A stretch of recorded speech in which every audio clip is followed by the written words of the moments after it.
ये हमारे पास Audi Q3 का बोर्ड आया है डीजल का, EDC 17C46 है इसका पार्ट नंबर। जो बोर्ड यहाँ से जल गया है तो देखते हैं। इसका हार्डवेयर है, injector section, driver IC, power supply IC वगैरह है। इसको हम रिपेयर करते हैं।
हमारा डीजल का EDC 17 ये यहाँ से जल गया था तो हमने इसके ऊपर से ट्रैक बना दिए हैं और मॉसफेट कॉइल और एक IC डाली है।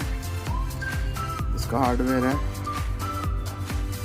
कनेक्शन लगे हुए हैं और ऑडियो हम सेलेक्ट करते हैं। पहले जो गाड़ी पे कम्युनिकेट नहीं हो रहा था ये ECM,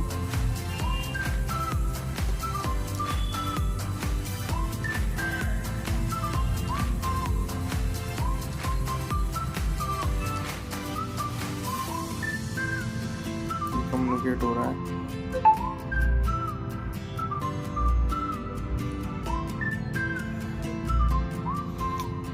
लिस्ट निकालते हैं, ECM पे जाते हैं,